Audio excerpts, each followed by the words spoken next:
There's a city block in Dubai holding up skyscrapers and roads. Underneath it, there's no concrete, none at all. Just loose grains of sand scooped up from the bottom of the sea. Picture this. You're standing on solid ground in Dubai, in the shade of a luxury mansion. Beneath your feet, hard as concrete, is a city block that supports skyscrapers and roads. But there is no concrete underneath you, none at all, just sand. Loose grains of sand scooped up from the bottom of the sea. So how did engineers turn that sand into something as hard as steel? And why hasn't Palm Jumeirah slowly sunk back into the ocean? Let me take you back to the beginning of a very strange dream. Dubai wanted more coastline. That was the whole idea. The city was booming, and everyone wanted to live near the water. But a coast is a coast. You can only fit so many homes along a natural shore. So Dubai decided to build its own shore, from scratch, out in the open water of the Persian Gulf. And not just any shape. They chose the outline of a palm tree, a trunk, and rows of fronds fanning out, beautiful from above. Impossible to build from below. Because here was the strictest rule of the entire project. No concrete was allowed for the land itself. The ground you'd walk on could not be poured. It had to be made of natural material, sand and rock, nothing else. That single rule shaped everything that followed. Now, you might think a desert city has plenty of sand. Dubai is surrounded by it, so why not just push the dunes into the sea? Here's the problem. Desert sand is useless for building. Wind has tumbled those grains for thousands of years. It has polished them smooth and round like tiny glass marbles.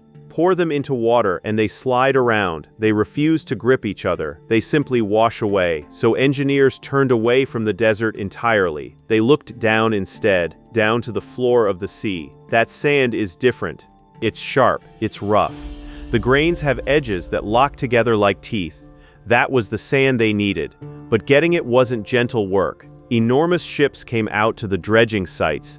They scooped up millions of tons of rough sea sand from the seabed. Then they sprayed it back into the water, like giant water guns firing streams of slurry into the shallows. Slowly, mounds of sand rose toward the surface, taking shape. And that's where a terrifying weakness appeared. Wet, loose sand doesn't behave like solid ground. It behaves like a liquid. Think of quicksand. When you put weight on top of it, the water trapped between the grains gets squeezed. That trapped water pushes the grains apart, and the whole thing gives way underneath you. Engineers had a chilling description for the young island. They called it a giant water balloon, ready to burst under its own weight. Put a tower on that, and the tower sinks. So before a single building could rise, the sand had to be tamed. And before even that, the island had to be protected from its greatest enemy, the ocean itself. So the very first thing they built wasn't the palm, it was a shield. They called it a breakwater, a giant protective ring, a wall built completely around the island to block the pounding waves before they could reach the soft new land. And the scale of it is hard to imagine. This wall was made of giant rocks. Each single boulder weighed more than an elephant. Where do you find enough rock for that? In the mountains. Trucks hauled millions of tons of solid mountain rock down to the coast.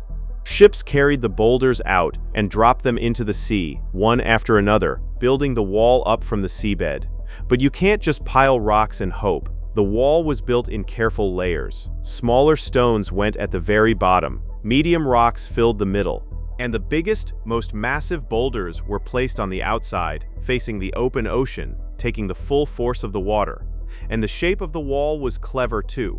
It wasn't a flat vertical barrier. It was tilted at an angle, so when a wave hits, it doesn't slam into a wall. It rolls upward along the slope. It loses speed as it climbs, and then it spills over the top harmlessly, like water sloshing over the edge of an overflowing bathtub. Here's the part that really shows the genius. The boulders weren't glued together. They were stacked with tiny gaps between them, left deliberately open. When water rushes into those gaps, it loses its pressure. It gets trapped, tangled in the spaces, and it drains back out with no force left. The wall doesn't fight the ocean head-on. It swallows the ocean's energy and lets it drain away. But there was still a hidden danger below. If waves could suck the sand out from under the wall, the whole thing would collapse. So before dropping a single rock, Engineers laid a special heavy fabric across the seabed. This fabric lets water pass straight through, but it traps every single grain of sand. Water flows, sand stays, and the foundation of the wall holds firm. When it was finished, this rock ring stretched 11 kilometers around the island, and the moment it closed, everything changed. The chaotic waves outside were locked out. Inside, the water became as calm as a swimming pool. The island had its shield. Now it needed its shape. And this was a puzzle you might not expect. How do you draw a perfect palm tree on the open sea when all you can see is blue water in every direction? There are no landmarks out there, no sticks in deep water, no measuring tape you can stretch across kilometers of ocean, and precision mattered enormously. Miss the mark by just a few meters, and the fronds would come out crooked. Every single leaf of that palm needed its exact curve, its exact angle. Get it wrong, and the whole picture falls apart. So engineers looked to the sky. They used private satellites locked onto the exact coordinates of Dubai's coastline. But even that wasn't enough. The standard GPS of that era could be off by a few meters, and a few meters was a disaster here.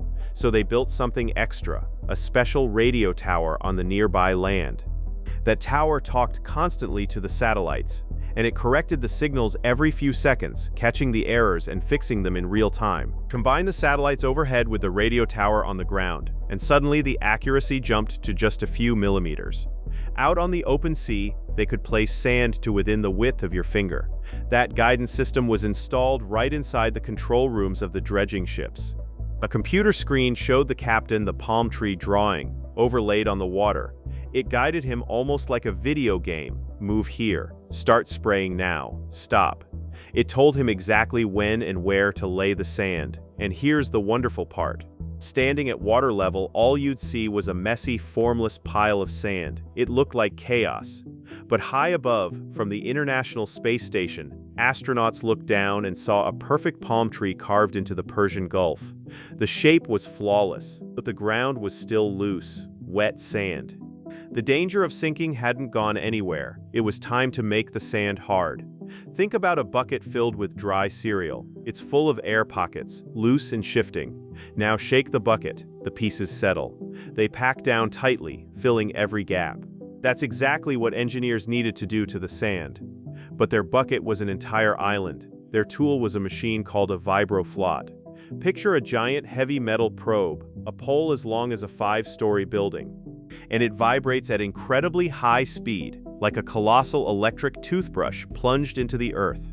Crane ships and trucks lowered these vibroflots deep into the wet sand, down and down, all the way to the solid ocean floor. As they went, the probe sent powerful waves of force out through the sand, and from the tip, they fired high-pressure jets of water, helping the pole slide deeper and deeper. Then the magic happened underground. The violent vibration forced the trapped water to shoot up to the surface, and with the water gone, the sand grains collapsed inward. They locked together, tight like microscopic puzzle pieces snapping into place. But as the sand packed down, the ground level dropped. Craters opened up on the surface, so workers filled those craters with more sand, and they vibrated again. And the ground dropped again, and they filled it again. They repeated this tens of thousands of times. Tens of thousands of deep holes, punched across every single frond of the palm. Day and night, month after month, the vibroflots never stopped. And after all those months, the impossible happened. That soft, quicksand-like ground had become as hard as concrete. Engineers drove heavy trucks right across it to test it. The ground didn't budge, not a single millimeter. At last, they had land solid enough to build a city on. But calming the ocean so completely had created a brand new problem. And this one didn't come from the sea. It came from the stillness. Here's the trouble. The breakwater ring encircled the entire palm. It blocked the waves, yes, but it also blocked the currents, so the seawater inside the fronds had nowhere to go. It just sat there, trapped and stagnant. Picture a saltwater swimming pool left under a blazing hot sun with no filter running. Within weeks, it turns into a swamp. The water warms up, it loses its oxygen, algae blooms across the surface, fish die, and the whole thing starts to stink. That was the future waiting for Palm Jumeirah. Making the water perfectly calm had actually been a mistake. Water, it turns out, needs to keep moving. It needs to breathe. Out in the natural ocean, the tides handle this automatically. They rise and fall twice every day, constantly flushing the water, swapping the old for the new. But the breakwater had shut the tides out completely, so engineers went back and cut 2 wide gaps into the outer crescent of the ring. Think of them as 2 secret back doors, opened up in the wall. But a gap is a risk. It could let the storm waves back in. So across each gap, they built an underwater bridge. When a violent storm wave hits, it breaks apart on that bridge and loses its energy. But the gentle, everyday tides slip right over the top, and now the island breathes. Every 12 hours, the rising tide carries fresh, cool Persian Gulf water into the fronds. Then the falling tide pushes the old water back out. Because of those 2 humble gaps, the entire body of water around the palm completely replaces itself every 13 days.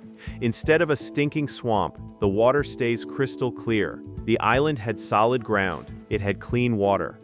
But one last threat was still lurking beneath everything, and this one comes from deep inside the earth: earthquakes.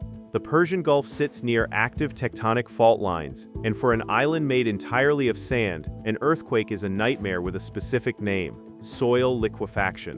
When the ground shakes violently, the vibration squeezes the spaces between the sand grains. Water is forced upward under pressure, and in a matter of seconds, solid ground turns into liquid. You can see it for yourself. Fill a jar with wet sand, then tap it repeatedly on a table. Watch it turn into a watery soup. Drop something on top and it sinks straight in. Now imagine that happening beneath an entire city. Foundations turning to liquid mud, towers tilting and collapsing, roads splitting apart, the whole island sliding back into the ocean it came from. And remember the rule: no traditional concrete foundations for the main landmass. So engineers reached for another weapon: deep dynamic compaction. They dropped massive steel weights, some as heavy as 40 tons, from giant cranes straight down onto the ground, again and again. Each colossal impact forced out the last pockets of water and air, hammering the grains together into a bonded mass. And on top of that ultra-compacted sand, the heaviest skyscrapers and mansions were built on special flexible foundations.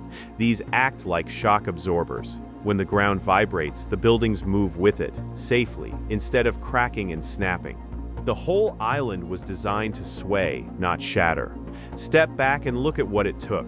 Over 90 million cubic meters of loose sea sand, 7 million tons of solid rock, and not one bit of concrete holding the land together. It's one of the greatest feats of coastal engineering ever attempted. But here's the truth you might not want to hear. The battle isn't over. It never ends. Every single day, the ocean fights back. Currents and winds nibble away at the edges of the fronds, dragging grains of sand out into deep water where they vanish. So engineers watch the beaches constantly, tracking their exact shape. And when the shore erodes, specialized ships come out, dredge fresh sand, and spray it back onto the worn-down coastlines. It's an endless battle.